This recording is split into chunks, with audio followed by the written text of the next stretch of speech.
এবং বেশিরভাগের জন্ম তারিখ হলো 1 জানুয়ারি। বাংলাদেশে যত 1 জানুয়ারিতে জন্মগ্রহণ করে পৃথিবীর কোনো দেশে এত জন্মগ্রহণ করে। মানুষের এনআইডি নিয়ে জিল্লতি, এটা মানে বিশ্বাসযোগ্য না, এত রকমের জিল্লতি হয়।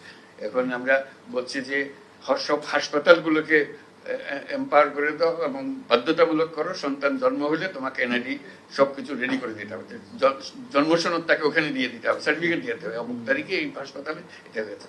দায়ী যারা আছে তাদেরকে বলতে হবে যে তোমাকে এই কাজটা করে দিতে হবে, এটা তোমার বাধ্যতামূলক। তা না হলে ওই 60 বছর বয়সে বলে জিজ্ঞেস করে আমরা জন্ম তারিখ, বলে আমার তো জন্ম তারিখ জানি না, তো দাও একটা বসে দাও, কত বয়স কত 60 70 কিছু একটা হবে। মানুষ নিজের নাম জানে না, এদের নিয়ে আমাদের কাজ করতে, নিজের নাম জানে না। আমাদের অভিজ্ঞতা, আমাদের কাজের মধ্যে অভিজ্ঞতা হলো যে আপনার নাম বলেন, না আমিনার মা, আমিনার মা, তাকে কোনোদিন বলা হয়নি তার নাম কি, অমুকের মেয়ে হয়ে সে জন্মগ্রহণ করেছে, অমুকের ছেলে হয়ে সে জন্মগ্রহণ, অমুকের ছেলে, ওকে অমুকের নাতি, তারপরে হলো অমুকের মা, তারপরে হলো অমুকের শাশুড়ি, ইত্যাদি ইত্যাদি। এইগুলো কাজের নাম তার নাই।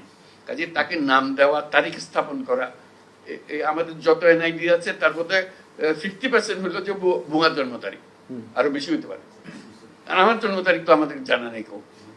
এইভাবে আমরা হয়েছে।